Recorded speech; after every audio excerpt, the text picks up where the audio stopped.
Okay, so welcome back. और पिछली classes में हमने कुछ डेफिनेशंस देखी थी और आज हम पहला टॉपिक डील करेंगे, वो होगा relationship between focal length. Focal length क्या थी भाई?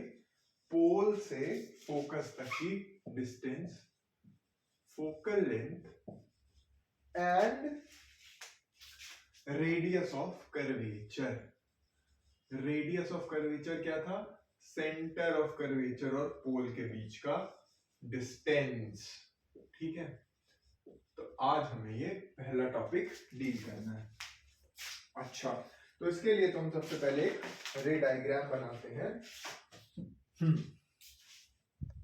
तो सबसे पहले हम कॉनकेव मिरर के लिए स्टार्ट करते हैं। ये कॉनकेव मिरर है भाई, कॉनकेव मिरर ऑफ है ये, ठीक है। अच्छा, अब इसकी सिल्वर्ड सरफेस सेंटर से दूर होगी क्योंकि ये कॉनकेव है, तभी ये कॉनकेव बनेगा जब इसका रिफ्लेक्टिंग सरफेस सेंटर की तरफ होगा। ओके, अब हमने इसकी एक प्रिंसिपल एक्सिस बना दी, ठीक है। ये पोल हो गया, यहां कहीं पे सेंटर ऑफ कर्वेचर हो गया। और फोकस बनाने के लिए हमने क्या किया? फोकस बनाने के लिए फोकस कौन सा पॉइंट होता था भाई? फोकस वो पॉइंट होता था जहां से लाइट रेज पैरेलल जो प्रिंसिपल एक्सिस के हैं वो रिफ्लेक्शन के बाद पास होती थी। ठीक, क्लियर? ये बात है। तो अब हमें क्या समझना है कि क्या इस फोकल लेंथ में, मतलब कि पोल से फोकस तक की डिस्टेंस और पोल से सेंटर ऑफ कर्वेचर तक की डिस्टेंस, जिसे हम रेडियस ऑफ कर्वेचर भी कहते हैं, इसमें कोई रिलेशनशिप है या नहीं है। तो ये समझने से पहले एक छोटा सा कंसेप्ट और मैं बताना चाहूंगा। शायद आपने पढ़ा होगा कि एक स्फीयर में सेंटर से बनाई गई लाइन जो कि स्फीयर के सरफेस को टच कर रही है, वो इस स्फीयर पे टैंजेंट से 90 डिग्री बनाती है। ये बात समझ में आती है? ये तो होता ही, ऐसा सर्किल में भी पढ़ा होगा आपने कि जो रेडियस होता है वो सरफेस के साथ हमेशा 90 डिग्री बनाता है। अच्छा, तो अब हम मानते हैं कि सेंटर ऑफ कर्वेचर से अगर मैं कोई लाइन ड्रॉ करूं इस मिरर के अपर्चर पे, तो वो कितना बनाएगी? 90 डिग्री। ये कैसी लाइन बन रही है भाई? एक मिनट, तो मैं फिर से ही बनाता हूं डायग्राम। ये बात समझ में आई आपको कि सेंटर ऑफ कर्वेचर से बनाई गई लाइन कितना बनाएगी? 90 डिग्री। और ये हो गया मिरर। मैं यूज करूंगा ये ग्रेडिंग, जिससे कि मैं बनाऊंगा एक सीधी लाइन। सीधी लाइन बनाना कितना मुश्किल है ना बोर्ड पे। ये बन गई सीधी लाइन, ठीक है। ये हो गया इसकी प्रिंसिपल एक्सिस, ये हो गया पोल। और मुझे पता है कि सेंटर ऑफ कर्वेचर से बनाई गई लाइन किसी भी सरफेस पे 90 डिग्री ही बनाती है। ठीक, अच्छा, 90 डिग्री बनाती है। 90 डिग्री बनाती है मतलब we can say it is normal to the surface. It is normal to the surface. 90 degree मतलब क्या होता है? नॉर्मल होता है। मतलब I can say that CA is normal to the aperture. बात समझ में आई? क्यों है नॉर्मल? क्योंकि ये सेंटर ऑफ कर्वेचर से पास हो रही है। अच्छा, अब मैंने क्या किया? अब मैंने एक पैरेलल लाइन रे बनाई ए पॉइंट पे प्रिंसिपल एक्सिस के पैरेलल, ठीक है।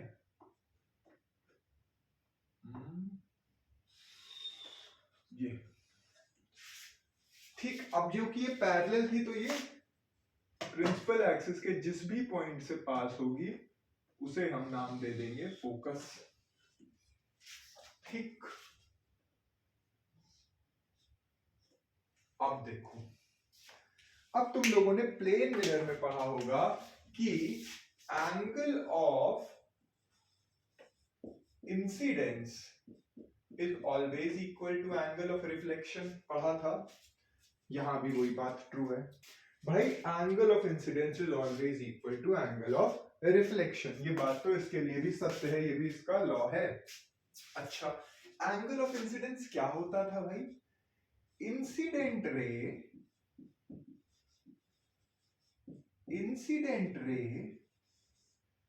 एंड नॉर्मल के बीच के एंगल को, इंसिडेंट रे और नॉर्मल के बीच के एंगल को हम क्या कहते थे?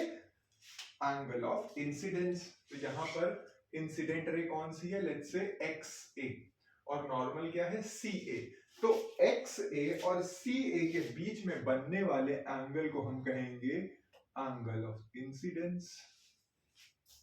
ठीक, अच्छा, ये हमें एरो दिखा देता हूं। अच्छा, एक्स ए अगर रिफ्लेक्टेड रे है तो ए एफ क्या है? एक्स से अगर इंसिडेंट रे है तो ए एफ क्या है? Reflected ray. तो एंगल ऑफ रिफ्लेक्शन हो जाएगा एंगल सी ए एफ। अच्छा, अभी हमने देखा कि angle I is equal to angle R. ठीक है, अब जरा एक और चीज बता दो मुझे। देखो, एक्स ए और पीसी पैरेलल है because light ray is parallel to principal axis. तो यहाँ पे देखो ऑल्टरनेट एंगल का एक कंसेप्ट लगेगा। ये z देखना, x से चले a पे रुके c पे पहुंचे p पे पहुंचे, ये z बन रहा है। तो अगर ये z बन रहा है तो angle ACP is alternate to angle XAC। ध्यान से समझो, ये वाला एंगल और ये वाला एंगल एक दूसरे के क्या होंगे? ऑल्टरनेट होंगे। तो भाई ये भी आई हो गया। क्लियर? समझो जरा इस बात को, तब तक मैं इधर जगह बनाता हूं। ठीक, मतलब कि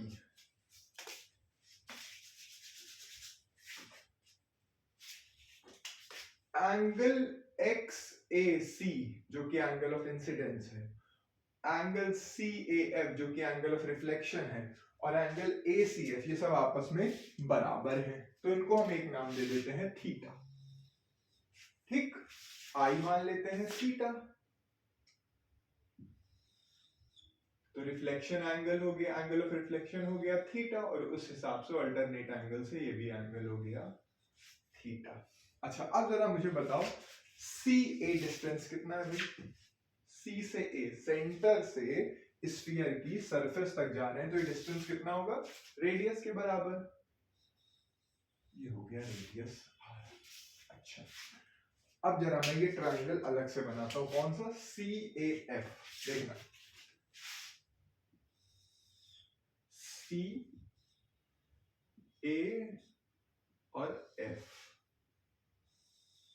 ठीक है, एंगल जरा मार्क कर लेता हूं। ये हो गया थीटा, ये भी हो गया थीटा। अब देखो, एक ट्रायंगल है जिसके कि दो एंगल्स बराबर है, तो उसकी ऑपोजिट साइड भी बराबर होगी। मतलब कि CF is equal to AF होगी। आइसोसेलेस ट्रायंगल हो गया ये तो, दो साइड्स बराबर है, आइसोसेलेस ट्रायंगल। आइसोसेलेस ट्रायंगल की एक और प्रॉपर्टी होती है कि अगर सपोज ABC एक आइसोसेलेस ट्रायंगल है और AB is equal to AC है, तो जो इसका कॉमन वर्टेक्स है A, मतलब दो इक्वल साइड्स का जो कॉमन वर्टेक्स है A, उससे अगर हम परपेंडिकुलर ड्रॉप करेंगे तो वो तीसरी साइड को दो इक्वल पार्ट्स में डिवाइड करेगी। ठीक है, ये बात भी समझ में आती है। ठीक, अच्छा, अब आ जाएंगे तो इसी बेसिस पे हम F से एक परपेंडिकुलर ड्रॉप करेंगे। कहां पे? AC पे। तो ये दो इक्वल साइड्स के कॉमन वर्टेक्स से तीसरी साइड पे जब भी हम परपेंडिकुलर ड्रॉप करते हैं तो वो तीसरी साइड को बराबर हिस्सों में डिवाइड कर देती है। ठीक, तो अब ये perpendicular let us suppose D point पे आता है, तो CA था R, तो CD हो गया R/2। ठीक, अच्छा CD हो गया R/2। क्लियर? अब आ जाओ, अब जरा ये मैं बना दूं अगर 90 डिग्री, तो अब बताओ मुझे cos थीटा क्या होगा? cos थीटा की वैल्यू क्या होगी? Base upon hypotenuse. cos theta क्या होगा इसमें से? ट्रायंगल FDC में से बेस थीटा के लिए कौन सा होगा भाई? ये वाला CD, और हाइपोटेन्यूज जो 90 डिग्री को नहीं टच कर रही है CF। ठीक, तो हमारे पास रिलेशन आ गया, वैल्यूज पुट करेंगे। CD कितना है? R/2 CF। ठीक, clear? cos theta is equal to R/2 CF, या फिर हम कह सकते हैं कि CF क्या है? सेंटर ऑफ कर्वेचर और फोकल लेंथ की दूरी। ठीक, सेंटर ऑफ कर्वेचर और फोकल लेंथ की दूरी जो कि CF है, ये कितनी होती है? R/2 cos theta. ठीक, ये रिलेशन हमेशा ट्रू करे, हमेशा ट्रू होल्ड करे। ठीक, अब देखो, अब क्वेश्चन में क्या बताया था मैंने पिछली क्लास में कि मोस्टली जो क्वेश्चंस आते हैं वो किसके आते हैं? स्मॉल अपर्चर के। ये रिलेशन लिख लिया, तो ये मैं रफ करता हूं। अब अगर अपर्चर बहुत छोटा है भाई, अपर्चर बहुत छोटा है, मतलब कि ये अपर्चर जो है कुछ इतना जरा सा है, तो जो ए पॉइंट होगा, ये पॉइंट, ये कहां होगा? P के बहुत पास होगा। If aperture is very small, A point is very closer to P, which means अगर A पॉइंट नीचे आएगा तो थीटा क्या होता जाएगा? कम होता जाएगा। Theta will start tending to 0 if aperture is very small. बहुत important point, theta will tend to 0 for small aperture, या फिर for paraxial rays. For paraxial rays theta is tending to 0. So if theta is tending to 0, cos theta will tend to 1. So we can replace cos theta by 1. तो अगर cos theta को 1 से replace कर देंगे, ये किसके लिए कर सकते हैं? पैरेक्शियल रेज के लिए। तो cos theta को जब हम 1x रिप्लेस करेंगे तो CF की वैल्यू आ जाएगी R/2। किसके लिए? पैरेक्शियल रेज के लिए, याद रखना। ठीक है, ये तो हम सारी रेज के लिए ट्रू है, वो थीटा आप ढूंढ लीजिए कितना बना रही है वो। पर अगर पैरेक्शियल रेज है तब हम ये अजम्पशन यूज करते हैं या ये फॉर्मूला यूज करते हैं। क्लियर? अच्छा, अब CF की वैल्यू हमने निकाली पैरेक्शियल रेज के लिए R/2। अच्छा, हमें पता है C से P तक, सेंटर से P तक पूरी डिस्टेंस है R। ठीक, तो जो P से F तक डिस्टेंस होगी वो क्या होगी? PC, इतनी पूरी PC minus FC। PF which is the focal length, PF क्या हो जाएगा? PF is equal to PC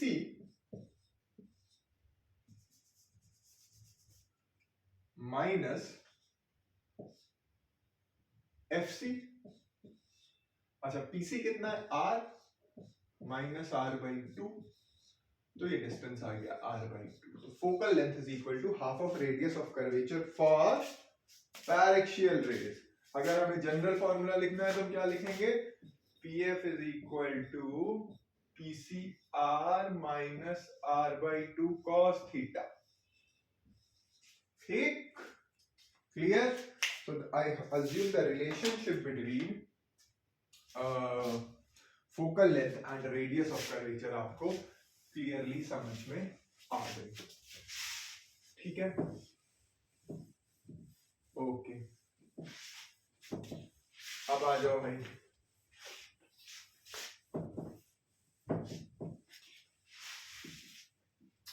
अब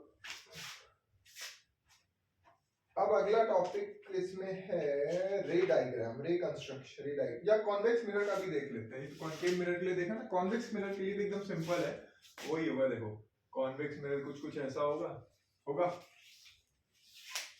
जिसका की रिफ्लेक्शन सेंटर के दूसरी तरफ से होगा।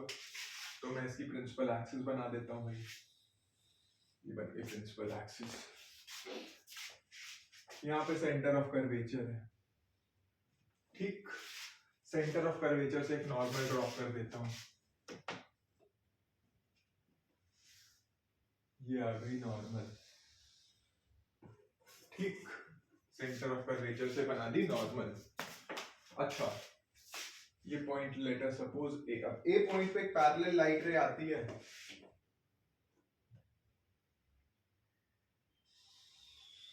ये आई पैरेलल लाइट रे, ठीक।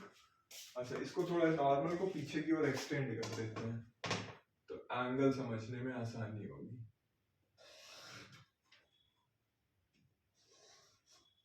ठीक है,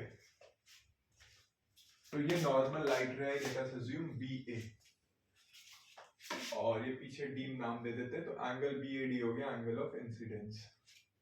अब क्योंकि ये पैरेलल थी और ये कॉन्वेक्स मिरर है, तो ये अपीयर होगा कि फोकस से पास हुई है, तो इसे अपीयर करा देते हैं फोकस से पास होती हुए,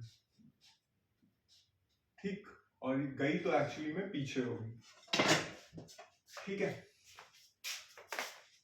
तो लेट अस सपोज BA एक इंसिडेंट रे आती है और AE रिफ्लेक्टेड रे बन जाती है, तो ये एंगल ऑफ रिफ्लेक्शन हो गया, ठीक है। क्लियर है बात। अब फिर से थोड़ी सी अगर आप ज्योमेट्री लगाएं इसमें, तो आपको दिखेगा कि एंगल ऑफ इंसिडेंस और एंगल ऑफ रिफ्लेक्शन हम दूसरी तरफ भी देख पाएंगे। देखिए कैसे,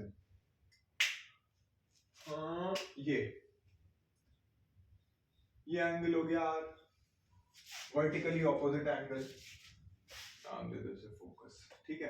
दिख रहा है कि angle FAC is vertically opposite to angle DAE, ठीक। क्लियर। और अगर ध्यान दो तो ये एंगल आएगा I, क्यों? करस्पॉन्डिंग एंगल देखो, BA is parallel to this principal axis FC, ठीक है। और ये जो एंगल बन रहा है, ये DC will act as a transversal to these parallel lines, तो ये एंगल और ये एंगल करस्पॉन्डिंग एंगल्स हो गए। बस फिर वही लॉजिक, आइसोसेलेस ट्रायंगल बनेगा ये, क्योंकि I और R बराबर होंगे, तो इसको हम थीटा मान लेते हैं। ये एक आइसोसेलेस ट्रायंगल है, यहां से परपेंडिकुलर ड्रॉप कर दो, तो लेट अस अज्यूम FX, तो आइसोसेलेस ट्रायंगल है, तो XC will be half of CF, तो XCR/2 आ जाएगा। वही फॉर्मूला लगा के फिर से प्रूव कर लेना, ठीक। क्लियर। तो focal length radius of curvature की हाफ होती है फॉर पैरेक्शियल रे, नहीं तो R- R/2 cos थीटा होती है। क्लियर। अब इसमें टाइम वेस्ट नहीं करेंगे और एक इंपॉर्टेंट टॉपिक पे आएंगे, रूल्स ऑफ रे डायग्राम कंस्ट्रक्शन। रूल्स ऑफ रे डायग्राम कंस्ट्रक्शन, कुछ रूल्स पढ़ेंगे, रे डायग्राम नेक्स्ट क्लास में देखेंगे, थोड़ा बड़ा टॉपिक हो जाता है तो वीडियो लेंथ बहुत बड़ी हो जाती है और अपलोड करने में बहुत सारा टाइम लगता है। अच्छा, तो पहला रूल कहता है, ये तो पढ़ ही लिया हमने, कि if incident ray is parallel to principal axis, अगर इंसिडेंट रे पैरेलल है तो रिफ्लेक्शन के principal axis, so after reflection it will pass through the focus, parallel to principal axis passes through focus,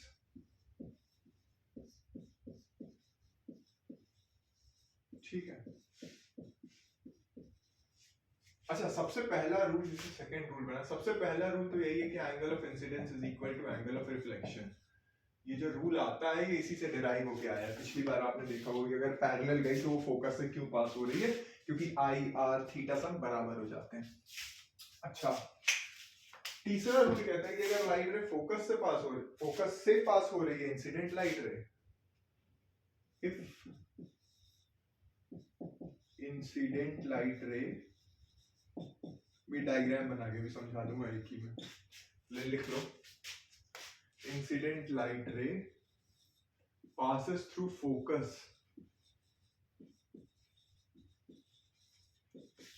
अगर ये फोकस से पास हो रही है इंसिडेंट, तो रिफ्लेक्शन के बाद it becomes parallel to principal axis. After reflection